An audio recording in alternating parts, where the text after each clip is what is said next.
Hello students, welcome back to my channel. This is Aparna.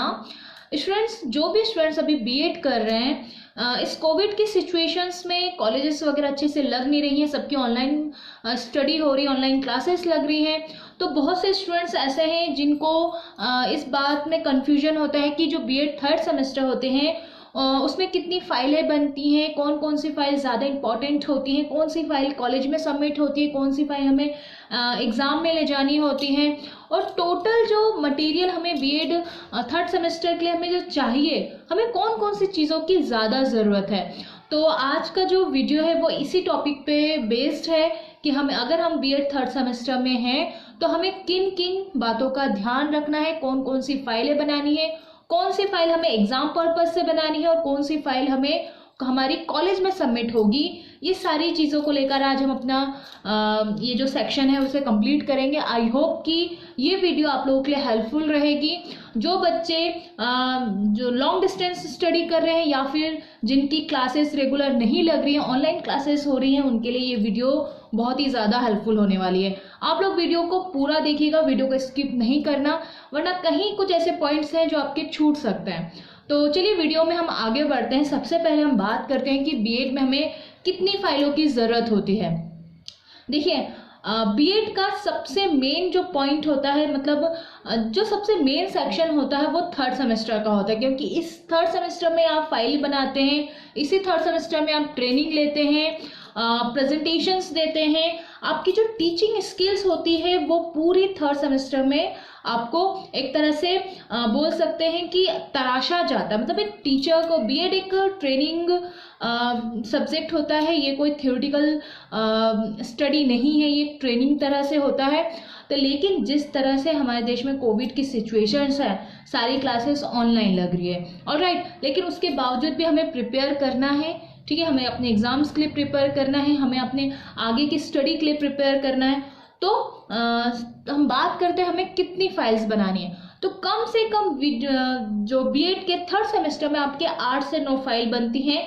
आप लोग notebook ready कर लीजिए, मैं आपको बताती हूँ, आप लोग चीज़ों को मेंशन करते चलना। लास्ट में मैं आपको एक समरी दूंगी, लेकिन सबसे पहले आप इन चीज़ों को नोट करते चलें ताकि आपको समझने में ज़्यादा इजी पड़े, ठीक है। सबसे पहले, हाँ, अगर आप ये जो मैं आपको जो भी चीज़ें बताऊंगी, ये एमपी के जो कॉलेजेस हैं, मध्य प्रदेश के जो कॉलेजेस हैं, उसके लिए पूरी तरह से लागू होता है। सारी चीज़ें सेम होती हैं। अगर आप एमपी के बाहर हैं तो फिर भी ये वीडियो आपके लिए यूज़फुल हो सकते हैं, लेकिन अगर आप एमपी के किसी यूनिवर्सिटी से बीएड कर रहे हैं तो ये आपके लिए ये वीडियो आपके लिए मस्ट होने वाली है। तो अगर आप भोपाल शहर में हैं तो आपको बीएड का पूरी फाइल का बंच, अगर आप भोपाल शहर से हैं तो भोपाल शहर के जो सिटी है वहाँ पे पुस्तक बाजार करके एक एरिया है, वहाँ पे आप जाइए, वहाँ पे आप बोलिएगा कि हमें बीएड थर्ड सेमेस्टर के फाइलों का बंच चाहिए, तो आपको करीबन 450 रुपये में पूरी फाइल का बंच दे देंगे। इसके उस बंच के अलग आपको कुछ लेने की ज़रूरत नहीं है, ठीक है। अगर आप भोपाल शहर में हैं, सिटी में पुस्तक बाजार, वहाँ पे किसी भी शॉप में आपको बीएड की पूरी फाइल का बंच मिल जाएगा, ठीक है। चलिए आगे बढ़ते हैं। सबसे पहले जो फाइल बनती है वो टीचिंग फाइल बनती है, ठीक है। टीचिंग, जिसमें हम लेसन प्लान्स लिखते हैं, ठीक। आप नोट करते चले, टीचिंग की फाइल में करीबन हमें 40 लेसन प्लान लिखने होते हैं। कितने? टीचिंग की फाइल में जो फर्स्ट फाइल है वो टीचिंग की फाइल है, उसमें हमें 40 लेसन प्लान लिखने होते हैं। ये इसमें सारे जो आपके स्किल्स हैं, सारे स्किल्स इन्वॉल्व होंगे, उन सबको मिला के आपको टीचिंग फाइल बनानी होती है, ठीक है, जिसमें आपको 40 लेसन प्लान लिखने होते हैं। अब ये 40 लेसन प्लान कैसे होंगे? आपका जो सब्जेक्ट है, सपोज अगर आप आर्ट्स के स्टूडेंट्स हैं, ठीक है, तो एक जो 20 लेसन प्लान होते हैं वो बनते हैं लैंग्वेज के। आपका जो भी लैंग्वेज है, हिंदी है, इंग्लिश है, ठीक है, जो भी लैंग्वेज आपने चूज की है, 20 लेसन प्लान आप लैंग्वेज के बनाइए, ठीक। 20 लेसन प्लान आप अपने सब्जेक्ट का बनाइए, ठीक है। मतलब टोटली आपको अपने सब्जेक्ट को मिला के लेसन प्लान बनाने होते हैं, ओके। अगर आप साइंस के स्टूडेंट हैं तो आपका साइंस का लेसन प्लान बनेगा, आपके मैथ्स के लेसन प्लान बन जाएंगे, हिंदी का लेसन प्लान बनेगा, अगर आपने इंग्लिश लिया तो इंग्लिश का बनेगा, अगर आप आर्ट्स के हैं तो आपका जो भी सब्जेक्ट है, अगर आपका इकोनॉमिक सब्जेक्ट है तो इकोनॉमिक, और अगर किसी ने हिस्ट्री लिया तो हिस्ट्री, मतलब जो जिसका सब्जेक्ट है उसको आप अपने सब्जेक्ट वाइज डिवाइड करके आपको कंप्लीट 40 लेसन प्लान्स बनाने होते हैं, जिसमें लैंग्वेज भी इंक्लूडेड है। ठीक है, लैंग्वेज और अपने सब्जेक्ट को मिला के 40 लेसन प्लान, ये एक बात हो गई। उसके बाद आता है एक फाइल कंप्लीट हो गई। सेकंड फाइल होती है school report file. BEd third semester में आपको अपने कॉलेज की तरफ से ट्रेनिंग के लिए बाहर भेजा जाता है, आपको दूसरे स्कूल्स वगैरह में भेजे जाते हैं जहाँ पे आपको ट्रेनिंग करनी होती है। उस फाइल में आपको आपने जो भी अपने क्लासेस में पढ़ाया है, आपके जो स्कूल्स में जो भी आपने एक्टिविटीज़ करी होती है, वो सारी चीज़ें आपको अपने स्कूल रिपोर्ट फाइल में लिखनी होती है। ठीक है, 2 फाइल कंप्लीट हो गई। थर्ड होती है PPT presentation, power point presentation. ये एक बहुत ही मस्ट है, इस चीज़ के बिना तो बीएड आप बोल सकते हैं कि अधूरी है। हर बीएड स्टूडेंट को पीपीटी प्रेजेंटेशन बनाना होता है। पीपीटी का टॉपिक जो होता है वो आपके जो टीचर है वो आपको पीपीटी के टॉपिक्स प्रोवाइड करते हैं, या तो चाहे वो आपको आपके सब्जेक्ट के टॉपिक दे सकते हैं, या तो फिर वो आपको जो कंप्यूटर सब्जेक्ट होता है, बीएड थर्ड सेमेस्टर में एक कंप्यूटर सब्जेक्ट भी होता है, उससे रिलेटेड आपको सब्जेक्ट दे सकते हैं। मतलब ये आपके टीचर पे डिपेंड करता है, वो आपको जो भी सब्जेक्ट देंगे उस पर आपको PPT presentation, power point presentation बनानी होती है। इसमें कम से कम 5 से 10 स्लाइड्स तो मस्ट है। ठीक है, और ये पूरी डेकोर होती है, एनिमेटेड होती है। ठीक, तो ये बनानी होती है। 3 चीजें कंप्लीट हो गई, teaching file, school report file and PPT presentation. Now next is lesson plan की फाइल्स होती हैं। ठीक है, क्या होता है कि जो आपने मोटी टीचिंग फाइल बनाई है उसको छोड़ के और 2 आपको बहुत ही पतली पतली टीचिंग फाइल बनानी होती है, लेसन प्लान की फाइल बनानी होती है। जो मोटी टीचिंग फाइल है उसमें तो आप 40 लेसन प्लान लिखते ही हैं, लेकिन जो आपकी पतली टीचिंग की फाइल होगी उसमें आप एक लेसन प्लान बनाएंगे, एक फाइल में एक बनाएंगे और दूसरी फाइल में दूसरा सब्जेक्ट, जो आपका सब्जेक्ट होता है। सपोज जब मैंने बीएड किया था तो मेरा सब्जेक्ट था साइंस। ठीक है, तो एक मैंने मैथ्स की फाइल बनाई थी और दूसरी मैंने साइंस की फाइल बनाई थी। तो जो मैंने मोटी टीचिंग फाइल बनाई थी उस फाइल में से जो आपको अच्छा आता है, जो सब्जेक्ट आपको अच्छा आता है, जो लेसन प्लान आपको बढ़िया आता है, आपको उसमें से एक अपने सब्जेक्ट के हिसाब से पहली फाइल में लिखना है और दूसरी फाइल में लिखना है। ठीक है, लेसन प्लान की फर्स्ट फाइल और लेसन प्लान की सेकेंड फाइल। समझ में आ गया? ठीक है, नेक्स्ट होती है ऑब्जर्वेशन फाइल। आपको ऑब्जर्वेशन फाइल बनानी होती है। ऑब्जर्वेशन फाइल में क्या होता है? ऑब्जर्वेशन मतलब अवलोकन परीक्षण, अवलोकन पुस्तिका। इसमें क्या होता है, आप जिस स्कूल में पढ़ा रहे होते हैं उसी स्कूल से किसी बच्चे के ऊपर आपको उसकी पूरी देखना होता है कि आपकी वो बच्चा कैसे पढ़ रहा है, क्या है, मतलब पूरा अवलोकन करना होता है, निरीक्षण करना होता है। तो एक बनती है ऑब्जर्वेशन फाइल। ठीक है, कितनी हो गई?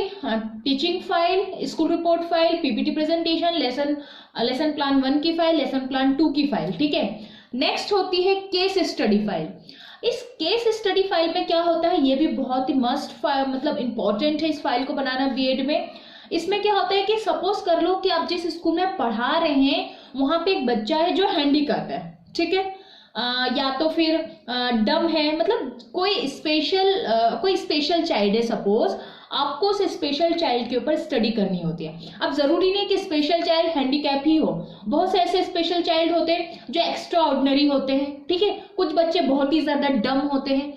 तो जो आप बोल सकते हैं जो नॉर्मल जो एवरेज स्टूडेंट्स होते हैं ना, उससे या तो एवरेज स्टूडेंट्स है, या तो बहुत ही ज्यादा एक्स्ट्रा ऑर्डिनरी स्टूडेंट, या तो बहुत ही ज्यादा डम स्टूडेंट्स। इन दोनों में से किसी एक को चूज करके आपको उसकी स्टडी करनी होती है। उसने पढ़ाई कब शुरू करी, वो पढ़ाई क्यों नहीं करता, उसके घर का एटमॉस्फेयर कैसा है, उसकी जो फैमिली है वो पढ़ाई में हेल्प करती है कि नहीं करती है। इस तरह की चीजें आपको केस स्टडी में लिखनी होती है। तो ये फाइल भी मस्ट है।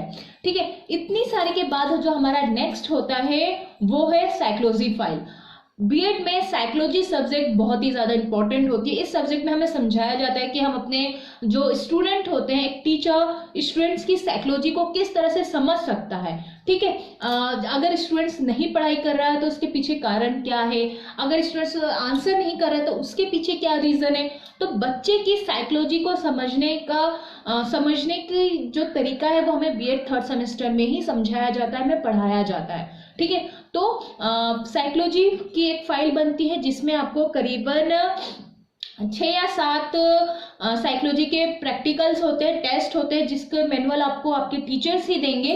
कई टाइप के साइकोलॉजी टेस्ट होते हैं, तो वो सारी चीज़ें आपको साइकोलॉजी की फाइल में लिखनी होती है। ठीक है, तो करीबन 8 फाइल हो गई। ठीक, teaching file, school report file, PPT presentation, lesson plan 1, lesson plan 2, then उसके बाद observation file, case study file, then आपकी साइकोलॉजी फाइल। टोटल 8 फाइल हो गई जो आपको बीएड के थर्ड सेमेस्टर में बनाना मस्ट है, कंपलसरी होता है। ठीक है, अब देखते हैं कि हमें जब हम एग्जाम देने जाते हैं तो हमारे क्लासरूम में हमें किन फाइलों की ज्यादा जरूरत होती है। ठीक है, आई होप कितनी बातें आपको क्लियर हो चुकी होंगी। अगर आपकी कोई क्वेरीज है तो आप मुझे कमेंट बॉक्स पे कमेंट कर सकते हैं। और मेरे चैनल पे बीएड से रिलेटेड कई सारी वीडियोस हैं, लेसन प्लान के ऊपर, केस स्टडी के ऊपर, और जो स्किल्स होती हैं, टीचिंग स्किल्स जितने भी हैं, शायद 8-10 टीचिंग स्किल्स हैं, उनके ऊपर वीडियोस मिल जाएगी, आप उन्हें ज़रूर देखिएगा, आप के लिए हेल्पफुल रहेगी वो। हाँ, तो अब बात करते हैं कि हमें एग्जाम में क्या ले जाना है। ठीक है, देखिए, जो आपकी टीचिंग फाइल है जिसमें आपको 40 लेसन प्लान बनेंगे वो सबमिट हो जाएगी कॉलेज में। ठीक है, केस स्टडी फाइल कॉलेज में सबमिट हो जाएगी, जो स्कूल रिपोर्ट फाइल है वो भी कॉलेज में सबमिट हो जाएगी, जो आपकी ऑब्जर्वेशन फाइल है और जो आपकी साइकोलॉजी की प्रैक्टिकल है, ये सारी चीजें। ठीक है, teaching file, case study file, observation file, psychology file, school report file, ये 5 फाइल आपके कहाँ सबमिट हो जाने वाले हैं। Yes, and PPT presentation file, मतलब ये पूरे 6 फाइल आपके कहाँ सबमिट होने वाले हैं, कॉलेज में। आपको एग्जामिनेशन हॉल में क्या ले जाना है, सिर्फ लेसन प्लान 1 और लेसन प्लान 2 की जो आप पतली फाइल बनाएंगे, आपको उसको ले जाना है अपने एग्जामिनेशन में। ठीक है, सपोज कर ले कि आप एग्जाम देने गए हैं। ओके, आपका जो एग्जामिनर होता है वो बेंच के एकदम लास्ट में बैठा रहेगा, उसके पास आपकी लेसन प्लान 1 और लेसन प्लान 2 की फाइल रहेगी, पतली फाइल बनती है, इसमें 40 वाली तो मोटी बनती है, और लेसन प्लान 1 लेसन प्लान 2 की पतली फाइल बनती है। वो आपके एग्जामिनर के पास होंगे। आप ब्लैक बोर्ड पर या जो भी वहाँ पे आपको दिया जाए, ब्लैक बोर्ड या व्हाइट बोर्ड मार्कर के साथ, वहाँ पे आपको अपना टीचिंग स्किल को प्रेजेंट करना है, मतलब एक तरह से एक प्रेजेंटेशन देना है। ठीक है, मतलब फाइल में आपने जो लेसन प्लान लिखा है, सपोज फाइल में आपने क्लास 8 के साइंस का चैप्टर 1 लिखा है, तो आपको एग्जाम में क्लास 8 के साइंस का चैप्टर 1 ही प्रेजेंट करना है। ये नहीं कि आपने फाइल में कुछ और लिखा है और क्लास में प्रेजेंट कुछ और कर रहे हैं, नहीं।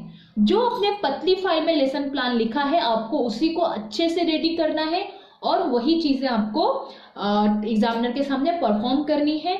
एग्जामिनर आपका एग्जाम होने के बाद, आपका प्रेजेंटेशन कंप्लीट होने के बाद आपकी फाइल में सिग्नेचर करके आप फिर, मतलब इस तरह से चलता रहता है। फिर दूसरे स्टूडेंट्स आएगा, वो अपना प्रेजेंटेशन देगा।